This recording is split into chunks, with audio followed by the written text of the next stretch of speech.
Hey, wasak-wasak mga kapangil. So andito tayo sa tabing ilog, kita nyo naman, oh. Andiyan nagpapahangin tayo. Hindi, may ano, ginagawa lang ako, may naghahanap lang ako ng ano, ng yan, oh, ng mauulam. Pagpako. Gawin kaya nating pagpako chips to. Pagpako chips. Masustansya to mga kapangil. So may kiklaro lang tayo mga kapangil, no. Kasi marami din nagme-message sa akin, madami ding nagko-comment sa vlog natin tungkol dito. Kung asa na ba yung kasama nating bata na si Banong. So kung hindi nyo itatanong mga kapal, si Banong ay talagang pinsang buo ko yan. So magkapatid yung tatay ko tsaka nanay ni Banong. So magkapatid si tatang tapos yung mama ni Banong. So yun, marami nagtatanong kung asan na siya. Wag na nating paligoy-ligoy kasi mulang nag-aral siya at nagbinata sila ni Paul, sila Paul ko, sila Banong mga kapangil. Medyo madalang na silang madalang na silang sumama nung mga binata na sila. May mga nagkakaisip na din sila, may nababarkada na din pinakauna, may mga ganyan nililigawan ganyan. May mga iba na silang gusto sa buhay. So yun, si Banong mga kapangil hindi na nasasama sa akin. Hindi ko alam kung bakit. Tuwing naman nakikita ko ay ganun din, pangiti-ngiti lang, pangingiti-ngiti. Alam nyo man yung si Banong, ngiti-ngiti lang mga kapangil. Pero ayun, talagang nabarkada na siya mga kapangil. So hindi na natin papatagalin. At yung mga barkada niya kasi dito, hindi na sila pulang barkada niya mga kapangil. Yung mga barkada niya yung mga hindi na nag-aaral. Yun, yung mga sa lahat ng buong barkada niya, si Banong na lang yung nag-aaral mga kapangil.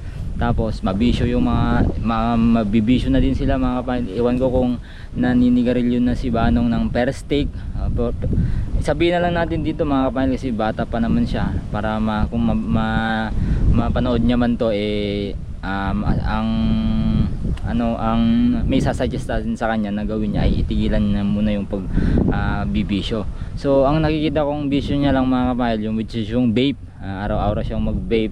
Madami din siyang vape mga kapangil. Kung ba sa mga batang to, ay nako, pati si Paul madalang na din sumama. Kaso nga lang si Paul paminsan-minsan sumasama ka. Ang problema nga lang si Banong hindi na nasama, ilang buwan na mga kapangil. Pero okay naman kami. At ang problema nga lang, talagang nabarkada siya. Pati yung mama niya at papa niya ay walang magawa para sa kanya mga kapangil. Kung gusto niya, kung hindi siya pumasok sa eskwela, walang nagagawa yung papa niya at mama niya. Yung sabihin natin, kasi ito mga kapangil, personal na sana to, kaso marami ding nagagalit din sa akin at marami din nagtatanong, nagtatampo sa akin na mga subscribers natin. Marami ding fan si Banong. Saan ko naman ilalagay yung sarili ko? Siyempre isipin nila may masamang nangyari, ganito, pinagalitan ko siya, baka anong ginawa ko sa kanya. Hindi mga kapangil, hindi ko magagawa yun. Si pinsang buo ko siya, kinuha ko siya, yung pinaka-last na kinuha ko aside from Ayong at saka si Alod. Siya yung pinakahuling kinuha ko kasi gusto ko siyang hindi matulungan. Pero hanggang ngayon ay tinutulungan ko pa rin siya sa pag-aaral niya. Eto na mga kapangil, sa mga tuition niya. Eto na mga kapangil, ang problema nga lang, marami siyang mga grades na mga subject na wala siyang grade. Hindi ko alam kasi laging wala nga sa school, laging nagka-cutting. Yung kinuha ko yung grades niya sa teacher niya, advisor. Nako mga kapangil, maniwala kayo hindi, ang dami niyang subject na wala siyang grade mga kapangil.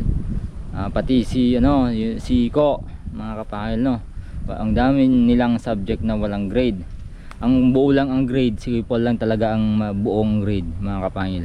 So hindi saan natin sasabihin to, kaso hindi matagal nang marami nagtatanong sa akin.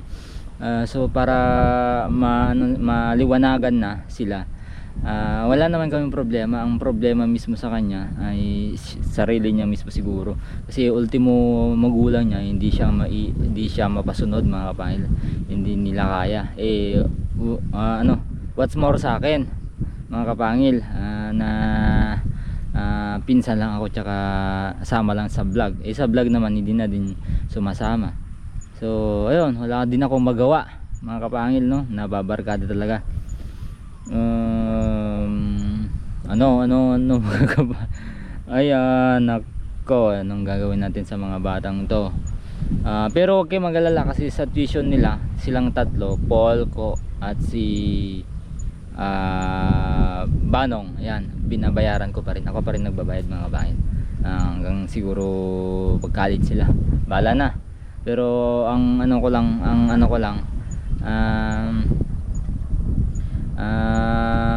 pati nga pala yung mga kapatid ni Banong, minsan pag humingi si Banong, kasama na din sila doon sa hinihingi ni Banong. So ano ang gagawin natin mga kapangil? Pero kausapan ko, kilala nyo yung mama niya mga kapangil, yung kasama natin nagtitinda, yung mas maliit na yung tita ko doon, yun yung mama niya, yung kasama natin, yung tinutulungan nating magtinda pag marami siyang customer, tapos yung tumutulong din sa atin, siya yung mama niya. Nag-uusap-usap din kami, talagang hindi daw nila sa Ilocano masursuruan o masibihan si Banong about sa pag-aaral niya. Kung gusto niyo pumasok, ganun din. Kung hindi pumasok, ganun din. Mga kapatid, siya na lang bahala, ganun. Ewan ko sa mga batang to. Mukhang talagang mahirap talaga yung kasi noong mga kapangil, mga bata pa sila, kaya pa natin silang pasunurin, mga bata pa sila mga kapangil. Mag-vlog tayo ha, para may ganito tayo, mag-vlog tayo, magluto tayo ng ganito, oo sila ng oo, kasi lalo pang wala pa silang cellphone noon. Ngayon wala na, ang dami na ng bili ng cellphone, medyo nagbibinata na din kasi. So yon ang pinaka dahilan kung bakit hindi natin nasasama si Banong sa vlog. Gusto ko siya sumama, lagi kong niyayaya pag nakikita ko, ngiti-ngiti lang dyan mga kapangil. Yan, ang ginagawa niya minsan, nakita ko nung naghanap din ako ng gagamba, naghanap din siya ng gagamba, kaya dalawa na kami naghanap, so mga libangan. Pero sa vlog mahiya na siguro siya mga kapangil, kasi matagal na siyang hindi nakakasama. Tapos yun yung totoo mga kapangil. Sana maliwanag na sa inyo. Hindi ko sana gusto sabihin, kaso marami din nagbabash sa akin tsaka nagchat so para klaro lang, matagal nyo namang yung iba, matagal naman nyo na akong binabash kahit sa chat, sa text, hindi sa comment. Ito na yung kasagutan, na hindi ko sana gusto sabihin, pero wala talagang lalabas din talaga yan mga kapangil. So sa mga bata na kasama ko, sana pag napanood nyo to, medyo mahalin nyo mga kinabukasan nyo. Talagang importante yan, dapat mag-aral kayo mga grades nyo, pero hindi ko pa rin kayo pababayaan. Okay, bye bye mga kapangil. Maghanap pa ako ng ganito, kulang pa to. Bye bye.